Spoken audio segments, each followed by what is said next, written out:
Welcome to जजा academy Lahore. इस lecture में मैं आपको चैप्टर नंबर 12 के इम्पोर्टेंट एमसीक्यूज के बारे में बताऊंगी। स्टार्ट करते हैं। A control structure that causes a statement और a group of statements to repeat is called loop. Loop structure में हम एक या एक से ज्यादा स्टेटमेंट्स को बार बार एग्जीक्यूट करते हैं, यानी उनको बार बार रिपीट करते हैं। One execution of a loop is known as iteration. एक लूप जब एक बार एग्जीक्यूट होता है तो उसे कहते हैं फर्स्ट आइट्रेशन। जब नेक्स्ट टाइम एग्जीक्यूट होगा वो सेकंड आइट्रेशन होगी and so on. One iteration of loop is known as repetition. A loop that never ends is called infinite loop. Infinite loop कभी भी खत्म नहीं होता, चलता ही जाता है, चलता ही जाता है। ऐसी सूरत में आपको लूप की एग्जीक्यूशन को फोर्सफुली स्टॉप करना पड़ता है। नेक्स्ट क्वेश्चन है, a loop counter can be defined as the variable that controls the loop iterations. एक लूप के अंदर जिस वेरिएबल की वैल्यू की बेस पर हम स्टेटमेंट्स को रिपीट करवा रहे होते हैं उस वेरिएबल को कहते हैं loop counter. How many types of loop structures are present? There are 3 types of loop structures: while loop, do while loop और for loop. Which one is the loop structure? If selection structure है, switch और if else भी selection structures हैं। इनमें से सिर्फ for is a loop structure. Which of the following is a loop statement in C? For is a loop statement in C language. Which is a loop structure? Again वही question है। Next question देखें, which of the following is not a loop structure in C. While एक loop है, do while भी loop है और for भी loop है। Condition is not a loop structure. While loop is also called conditional loop. Conditional loops ऐसे loops को कहा जाता है जो किसी कंडीशन की बेस पर एग्जीक्यूट होते हैं, यानी उनकी जो नंबर ऑफ आइट्रेशंस होती हैं वो किसी कंडीशन पर बेस कर रही होती हैं। फॉर एग्जाम्पल वाइल लूप है, डू वाइल लूप है। Okay, next question. In while loop, the loop control variable is always initialized outside the body of loop. सिर्फ for loop की body के अंदर variable को initialize करवाया जा सकता है, लेकिन while loop या do while loop दोनों में variable को outside the body initialize करवाया जाता है। Which of the following loop is called counter loop? हमने अपने कोर्स में 2 तरह के लूप्स स्टडी किए हैं, एक कंडीशनल लूप्स हैं और दूसरे काउंटर लूप्स हैं। कंडीशनल लूप्स जिनमें किसी कंडीशन की बेस पर आइट्रेशंस परफॉर्म की जाती हैं और काउंटर लूप्स ऐसे लूप्स होते हैं जिनमें किसी वेरिएबल की वैल्यू की बेस पर लूप्स को आइट्रेट करवाया जाता है। और काउंटर लूप की एग्जांपल है for loop. In for statement the expression is executed only once. For loop के अंदर जो हम 3 टाइप्स की इंफॉर्मेशन प्रोवाइड करते हैं, जिसमें एक इनिशियलाइजेशन होती है, दूसरी कंडीशन होती है और तीसरी इंक्रीमेंट या डिक्रीमेंट करवाते हैं। उन तीनों में से जो इनिशियलाइजेशन का स्टेप होता है वो सिर्फ एक बार एग्जीक्यूट होता है। एक लूप में सिर्फ एक बार वैल्यू को इनिशियलाइज करवाया जाता है, उसके बाद इनिशियलाइजेशन वाला पार्ट एग्जीक्यूट नहीं होता किसी भी आइट्रेशन में। This means to increase a value by 1 increment.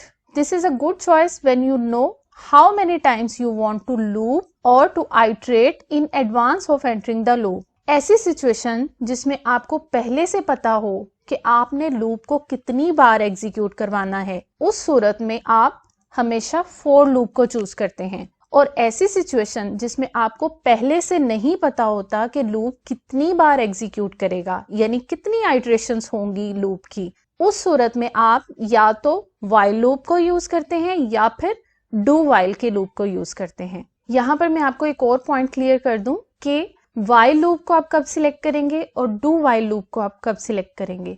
Do while loop को आप तब सिलेक्ट करेंगे जब आपको लूप की कम से कम एक आइट्रेशन करवानी हो, यानी कम से कम एक बार आपने लूप को एग्जीक्यूट करवाना होगा, तब आप यूज करेंगे डू वाइल का लूप।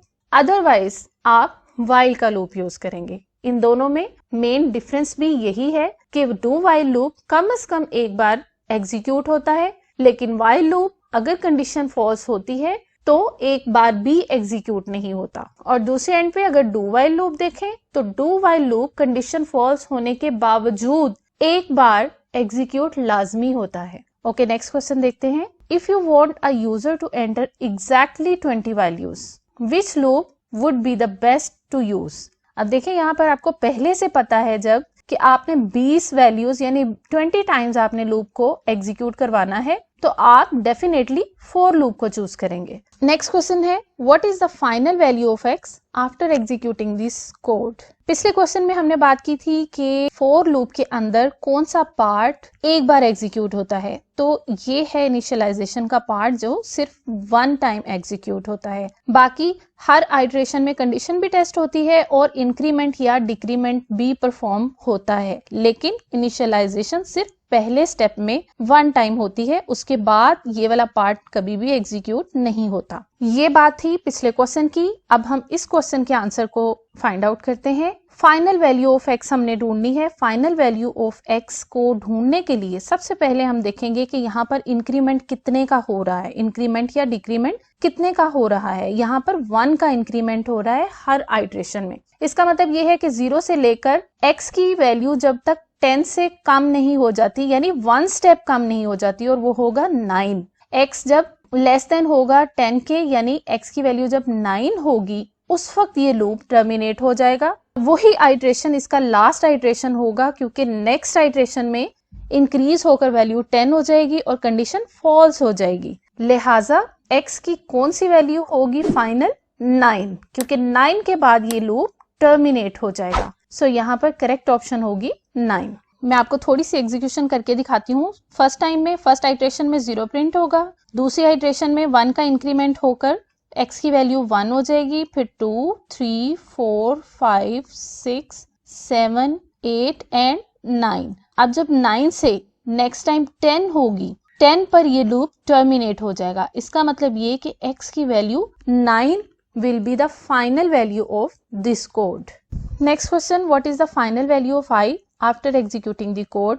सेम क्वेश्चन है। यहाँ पर सबसे पहले हमने क्या देखना है, पहली वैल्यू I की 1 है और उसमें इंक्रीमेंट 2 का हो रहा है। अब आप देखें पहले आइटरेशन में I की जो वैल्यू प्रिंट होगी वो होगी 1, उसके बाद इसमें 2 का इंक्रीमेंट किया जाएगा। इसका मतलब कि I की वैल्यू 3 हो जाएगी, 1 में जब 2 को ऐड करेंगे तो 3 हो जाएगी, यानी सेकेंड आइटरेशन में इसकी वैल्यू प्रिंट होगी 3 के बाद जब थर्ड आइटरेशन में आना होगा तो 3 + 2 अगेन 2 का इंक्रीमेंट होगा और वो वैल्यू होगी 5। लेकिन जैसे ही कंडीशन टेस्ट होगी I की वैल्यू को होना चाहिए 5 से छोटा, 5 के बराबर नहीं हो सकती। 5 से छोटे का मतलब ये है कि यहाँ पर लूप टर्मिनेट हो जाएगा, ये वाली आइटरेशन एग्जीक्यूट नहीं हो पाएगी। तो इसका मतलब ये है कि I की जो फाइनल वैल्यू होगी वो होगी 3। सो आपने फाइनल वैल्यू को फाइंड आउट करने के लिए ये चेक करना है कि वेरिएबल को इनिशियलाइज किस वैल्यू से किया गया है और उसमें इंक्रीमेंट कितने का हो रहा है। उसकी बेस पर आपने डिसाइड करना है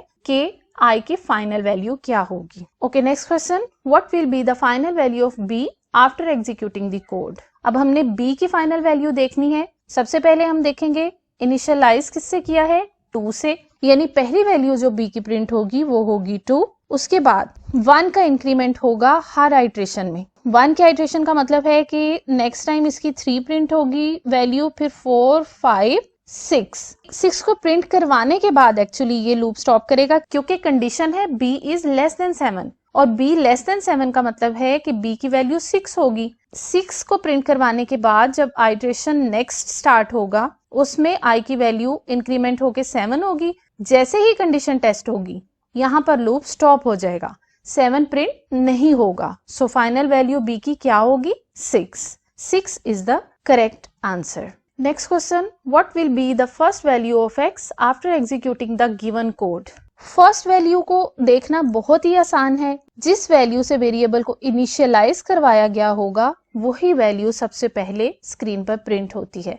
सो आपको इसमें मजीद डिटेल्स में जाने की जरूरत नहीं। जब आपसे पहली वैल्यू पूछी जाए, पहली वैल्यू हमेशा वही वैल्यू होगी जिससे वेरिएबल को इनिशियलाइज करवाया गया होगा। सो इसका करेक्ट आंसर होगा 1। A loop with in a loop is called nested loop. Nested loop की एग्जांपल मैं आपको देती हूँ। सपोज आपने यहाँ पर वाइल लूप लिखा, इसकी कोई कंडीशन अप्लाई की। अब वाइल लूप की बॉडी के अंदर अगर आप कोई भी और लूप, चाहे वो वाइल लूप ही हो, चाहे वो डू वाइल लूप हो या फॉर लूप हो, एक लूप की बॉडी के अंदर आप जिस भी लूप को यूज करेंगे वो वाला लूप यानी इनर लूप नेस्टेड लूप कहलाएगा। इस वक्त वाइल लूप भी नेस्टेड लूप है, डू वाइल भी नेस्टेड लूप है यहाँ पर और फॉर लूप भी नेस्टेड लूप है, क्योंकि ये एक आउटर लूप की बॉडी के अंदर लिखे गए हैं। सो जब भी एक लूप की बॉडी के अंदर किसी भी दूसरे लूप को लिखा जाएगा, उस अंदर वाले लूप को कहेंगे नेस्टेड लूप। बिल्कुल यही रूल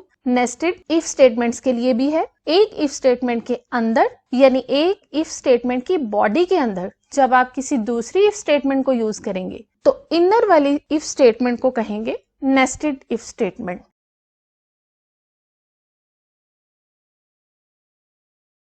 ये थे इंपॉर्टेंट एमसीक्यूज चैप्टर नंबर 12 के। Thank you for watching. Channel को सब्सक्राइब करना मत भूलिएगा। अल्लाह हाफिज।